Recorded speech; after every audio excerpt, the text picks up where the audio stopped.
Hi, everybody.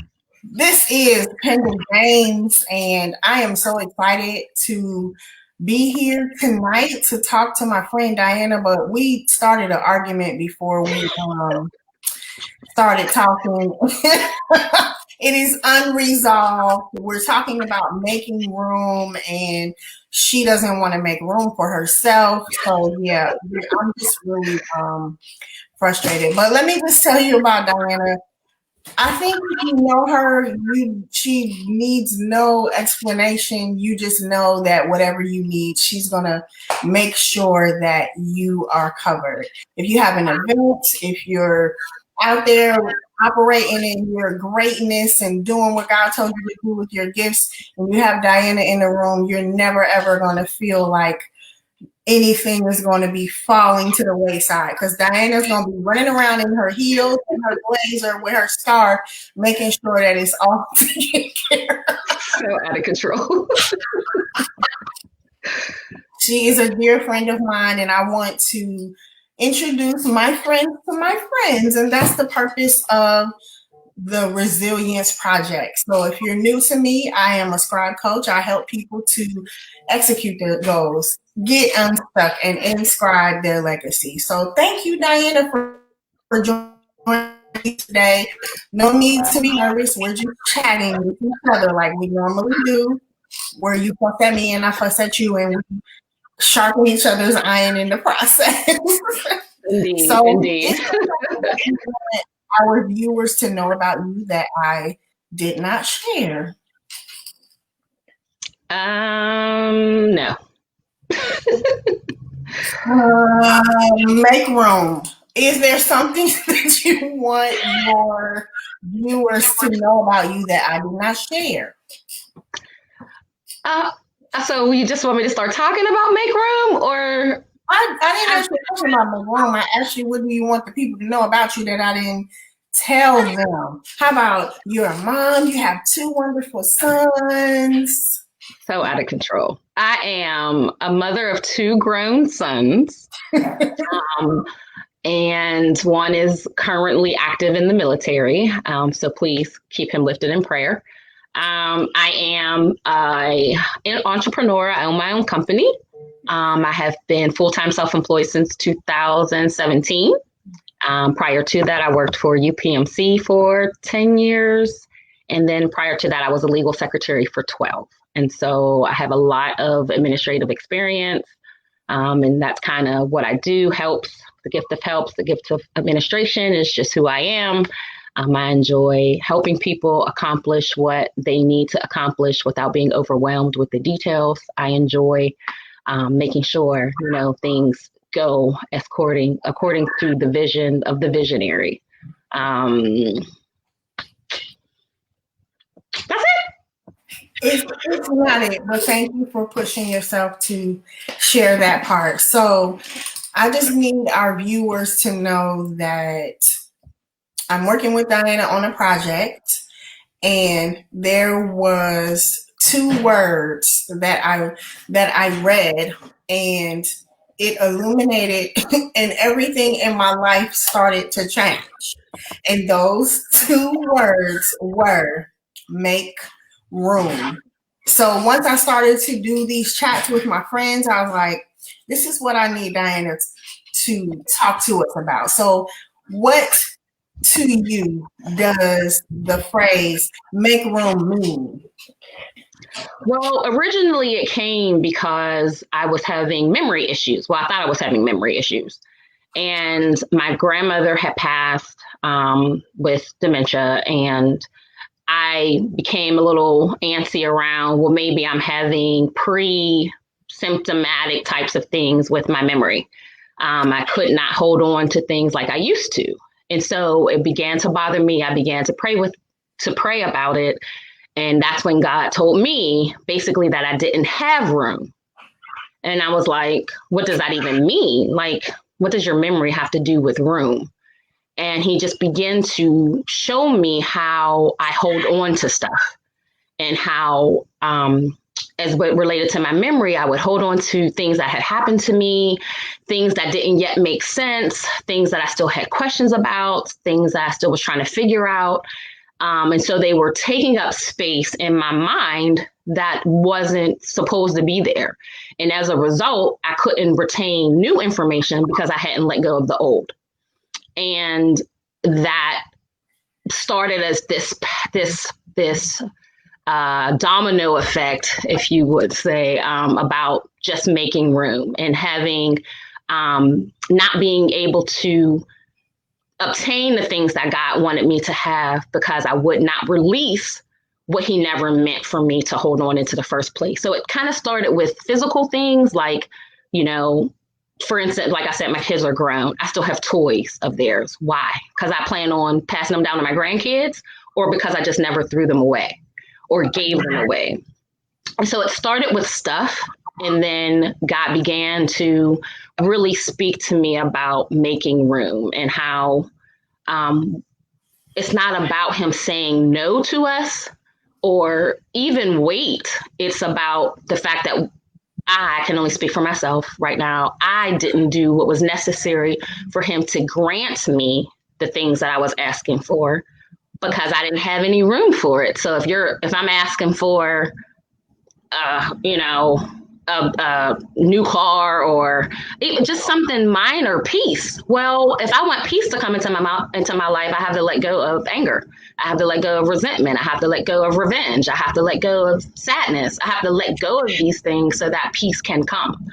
And he started with just the scriptures of Romans 12:1, 2, just the being transformed by the renewing of your mind. And that being crucial in being able to make room. Why are you looking at me like that? Remembering our conversation? Because I don't know how you just, what you're seeing now is how I always look at you when we're talking on the phone. Oh, okay. We just usually have chat. Because a lot of times I'm like, this lady is just. I heard somebody say that CeCe Winans lives in Jesus's house. Like, Diana just be like, Jesus, what we doing today? But on a serious note, when we talk about making room, like I didn't know that was the origination of that statement. But I tell you what it did for me was it showed me all the places, just reading that and then reading what came after it. It showed me all of the places in my life where, like you said, I was holding on to stuff. Mm-hmm. And I started to find things in my journal. I just remember calling you like, I hate you right now. Like, this is what you did to me. You just and now it's like all this stuff I have to deal with. But I'm thankful for that. And I'm grateful that, in you saying that about the memory and these are things that we just don't talk about a lot. Mm-hmm. So you kind of answered the next question that I have, which is how has this theme of making room been a thread throughout your life? Well, this is recent. This has not been something that has been present for a long time. The memory piece was probably the furthest thing in the past that happened, but then the connection of making room in my mind and for God to give me those things that I had been asking in prayer as it related to peace and overcoming depression and sad, all of those types of things, and being okay with things that have happened in my life as it relates to the more tangible things that's been during COVID. I think sometimes we're just so quick to ask and then wait for manifestation. Yes, we understand that we have a role to play in that, but we don't think about the details of our role in that. Sometimes it's discarding things. Mm-hmm. And it's just that easy. It's sometimes we're waiting for these big signs, these big moments, And it's not, it is the Lord saying, I have this to give you. And him saying to us, give me what you have in your hand. I have something else for you. And whether we realize it or not, we are tug of warring with him. Like, we say we want to give it up. We say we don't want it in our lives. And sometimes we're not even aware that we're holding on to something. And so sometimes we don't even realize that we are stagnating what God wants to do for us because we haven't surrendered something to him. And so what made it real for me even further in this season of my life is being home more. So we've been home, and I purchase things for functionality. And so if I had books and they're sitting on the floor in the corner of my room, I'm like, I really need a bookcase. So then I just buy a bookcase. There was never a thought process around what color, what size, does it going to go with my room? Like, I never really gave any of that a thought. I just bought what I needed. So being home, I'm in my space and kind of looking around like, I don't even like my stuff. Like, why do I have this? I was mad because I'm like, this don't even look right. Like, why do I have this? But it made me start to evaluate everything that I touched. And my father passed 4 years ago now, and I had 3 boxes left of his from when he lived with me that I needed to go through. And but there's always stuff like that. Like, I've always been that person that kind of holds on to stuff for everybody. So anybody who's ever lived with me, they still have stuff here. I was the lost and found person for every organization that I've ever belonged to. And I always felt like one day somebody's going to ask me, hey, in 1999, when we sang at that church, do you still have my sweater I left? And if I say no, I threw it away or gave it away, it's not mine to give away. But in actuality, if you ain't thought about that sweater since 1999, why do I still have it?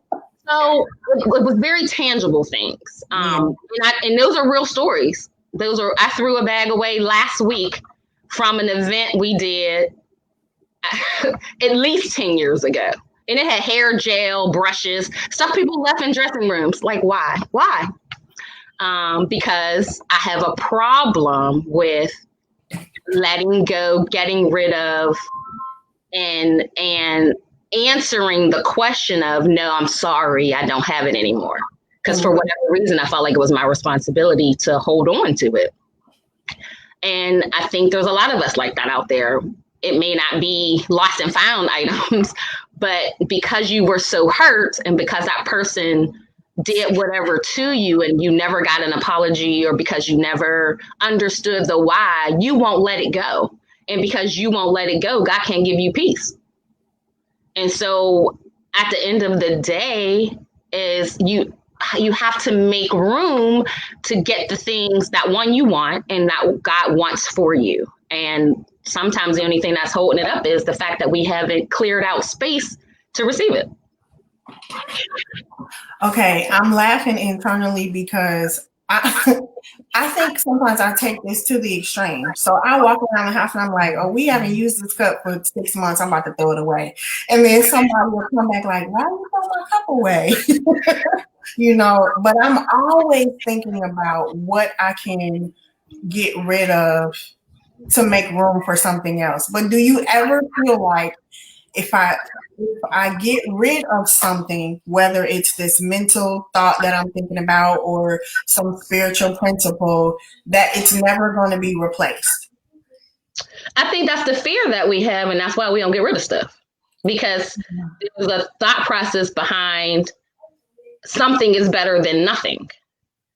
And I've grown to a place where I don't agree with that statement anymore. There are some things that I would rather have nothing of than something of, because wholeness is complete and having something does not make it whole. And to me, nothing is whole, is a whole concept. I have nothing. That is a solid, complete cycle. But hope says that something can always come. God can always bring something to that. And I would rather it be empty for God to completely fill than to substitute that with my own beliefs, understandings, desire, whatever, and he not be able to give me what he wants because now I've added something that had no business being there in the first place. So in your instance, you're like, oh, this cup we ain't using 6 months. What is your assessment and evaluation process when you're looking at the cup? Is it that you haven't used it in 6 months or it hasn't been used in 6 months? Because that's two very different things. Mm. So just because you haven't used it doesn't mean someone in your household didn't use it.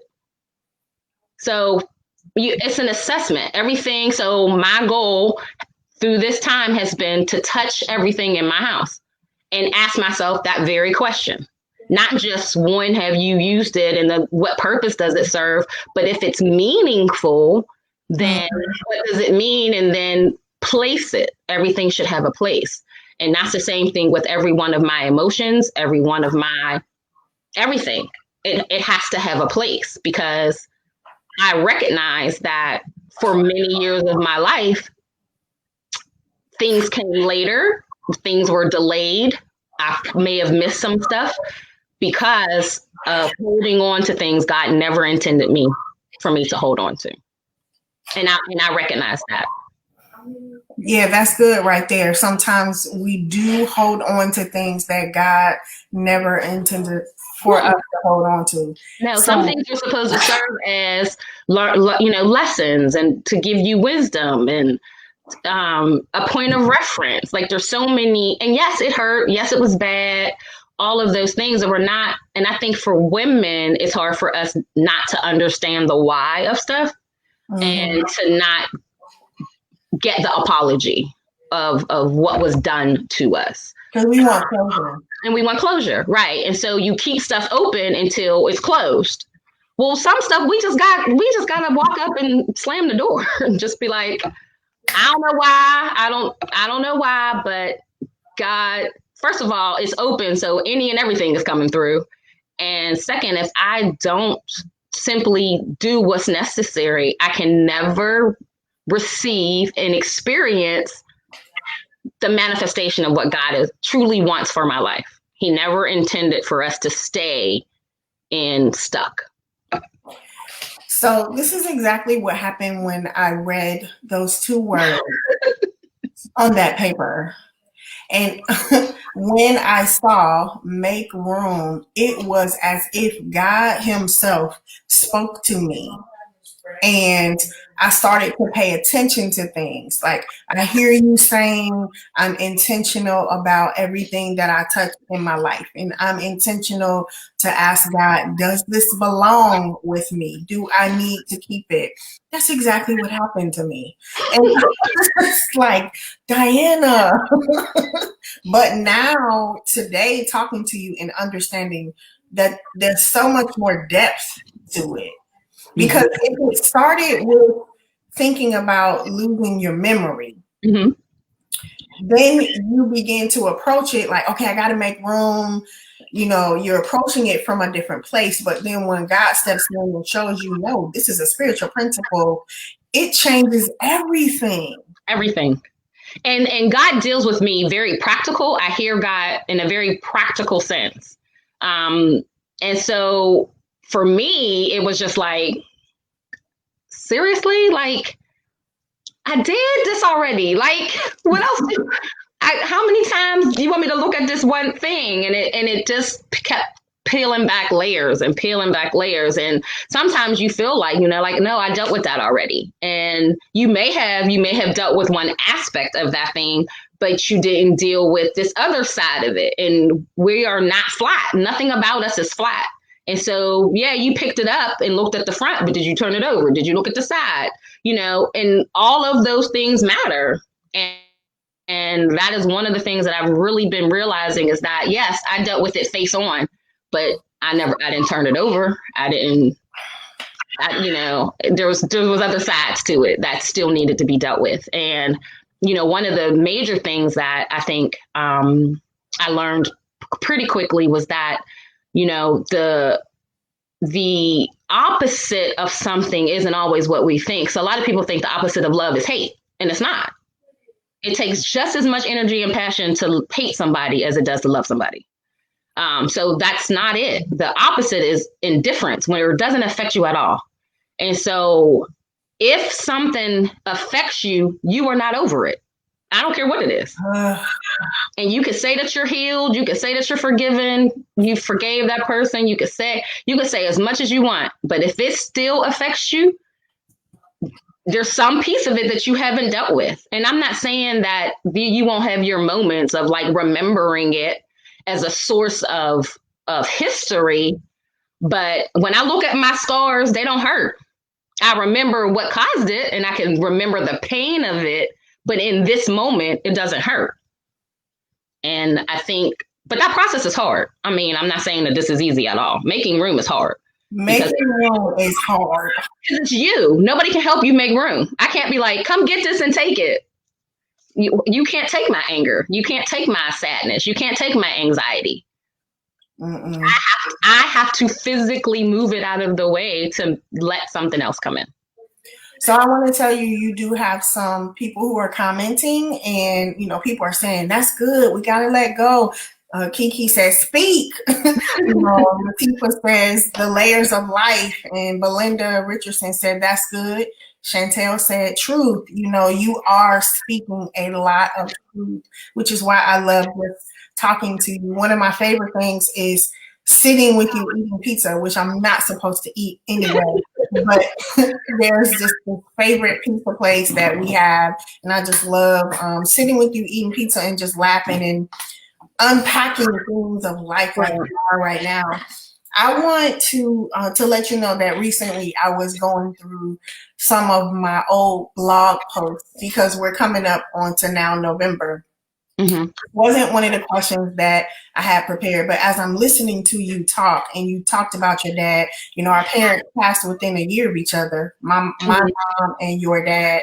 Right. And so now November, in one Now November, you wrote about the fire that had impacted your family home. Mm-hmm. Can you talk about how that fire was like a catalyst for you? I don't know if I'm asking the right question, but it was a catalyst for you, that fire, because it was like, you know, we don't have any pictures and everything, you know, so. Yeah. So in, I want to say 2014. Yeah, 2014. So my father had a long journey of illness prior to him passing. And part of the journey was him living with me. And my father was an old school guy. Like, you know, he had a hard time with his daughter taking care of him. He had a hard time having to listen to his daughter tell him what to do. And he wasn't having it. And so I knew we had a family house. And I knew that my dad would eventually be mad and leave and want to go live by himself, which he was not allowed and supposed to do. So I called myself preventing any catastrophic event from happening by not having any power or anything to the house. So I had the gas shut off. There was no electricity. There was nothing in the house. So that was, I thought, my way of keeping him safe and making him stay with me. So once he moved back there, I had the electricity turned on, the lights and stuff was on, but we had a gas stove and I did not have the gas turned back on. Well, not thinking my dad is a jack of all trades and will make something happen. He did some makeshift whatever to get the gas going and cooked and fell asleep. And by the grace of God, bystander that was driving down the street saw a flicker of a flame and was enough for him to stop, leave his family in his car and run into the building. At this point, the flames had not even begun to take shape or whatever the word would be. And it was late. He knew that he saw a flame. And I just truly believe it was God. There was no reason for him to run into the house at all. And by the grace of God, God directed him exactly where my father was and pulled him out. And by the time he got not even 50 feet, the house went up like a matchbox in complete flames. And it was a 4 alarm fire. And many fire departments had to come to put the fire out. And we saw it on the news. We had no idea that this was happening. And it was a Sunday morning. I was with you. You were with me. At the church, the book signing. Yep. And I got a call about seeing my family house on the news, and nobody knew where my father was. We didn't know. By the look of it, he would not have lived at all. And so we were going crazy trying to figure out where my father was, if he was dead or alive. So thank God we found out that this random man ran into the building, saved him, ended up saving neighbors, because that's just how hot the fire was. It damaged the houses on both sides. And it was a total loss. It literally burned everything. And it was my family home. So we still had my childhood there. So there were our baby pictures, our baby books, our medical history records, pictures, anything and everything that was related to our upbringing. Me and my siblings were in the basement, and everything was a total loss, including the house, which was the only asset that my father, had to his name that he felt made him a man. Mm-hmm. And so that you're kind of faced with this, it's gone. Everything is gone, and that you appreciate life and how God orchestrated every single thing to preserve life. And that at the end of the day, that's all that matters. And it also made me do a better job at documenting my current life. I don't take pictures. I don't take pictures. Unfortunately, I was a teenage mom. And so a lot of my child's history was there as well. Mm-hmm. So a lot of that stuff is lost. So I try to do a better job at memorializing life as it's happening now, and keeping things safe. I have a safe now that has my important documents in it that, God forbid, something should happen, it would survive water and fire. Everything is not in my house. I have things at other places. So God forbid something happens, everything won't be lost. Somebody else has some pictures, digitally now things can be saved. And so even if the physical piece of that is gone, you still have a digital copy of it, things of that. So I think about that kind of stuff all the time now. And just what that does when you don't know. Like for a half a day, we had no idea if my dad was alive or dead. And what do you do with that? Like, we had no idea where to start, where to go. And again, it was just nothing but God. And thankfully, we were able to meet the gentleman who saved my father's life. And that was just a wonderful experience, just to get to know him and his family and his children. We're still close to this day. And just really understanding how intricately involved God is in our lives, and how he orchestrates moments in time for his will to take place. It was not my father's time to die. Mm-mm. It was not. And to understand the intricate details that God had to go through. So for instance, it was in the middle of the night. It was late at 10 o'clock, 11 o'clock at night when the fire happened. The design of the house is you come in the front door into the kitchen. You continue walking straight into the living room. Everything else is upstairs. So this gentleman believed that someone was in the house sleeping. My father was asleep in a hospital bed in the living room on the first floor. You believe somebody was asleep, why didn't you go upstairs? Right. To a bedroom. Right? It's the moment you walk in the door, the steps are to your left. So it wasn't like he was looking for the steps. He wasn't looking for the steps. The steps are the first thing you see. So if it was intellect that took him into the house, he would have went upstairs and they both would have died. Because that's how fast the house went up in flames. But that's not what happened. He went straight right to my father's bed, woke him up, dragged him out. The house was gone. That's just how fast it happened. And my father is belligerent. So the fact that my father woke up and did not fight this strange man talking to him, did not combat him, like, who are you? Why are you in my house? Like all of that time, they didn't have that time. None of that. They didn't have that type of time. So that was nothing but God, nothing but God. And when you understand his loving kindness towards you and the intentionality in him desiring his will for your life, it's our jobs to do what's necessary to live life for him. And it makes it easier for us. You know, we make it hard on ourselves when we don't freely give and surrender the things that would cause us to stumble or fall or challenges in our relationship with him. So you absolutely just brought it back full circle for me, because we're talking about making room.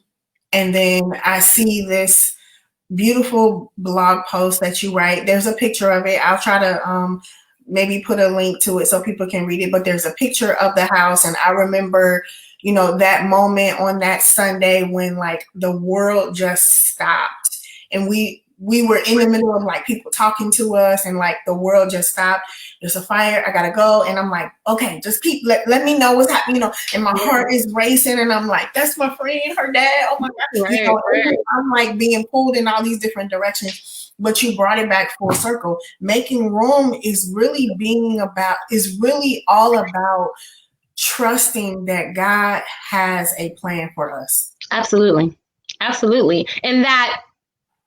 And while it's hard to understand how hurt and pain and all the things that we go through are a part of that, for me, I can only speak for myself. So one of the things that I had to do for me in not understanding why things had to be a particular way or why he allowed a particular thing to happen, I changed that to God, you know best. That I have to, if I trust you, I have to trust you in all, with all, which means I don't understand. It doesn't make sense to me. It hurt me to my core, but I believe and trust that you will use this to make me better, wiser, more empathetic, whatever, and I'll still arrive where you want me to be, and in a place that allows me to be who I'm supposed to be to others. And trust that process, because otherwise we're alive, but we're not living. Whew. I want to thank you all who are watching us and those of you who will come back and watch the replay.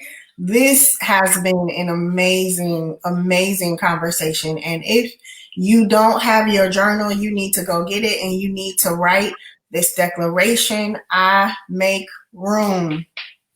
Diana, what do you want the people to know about making room?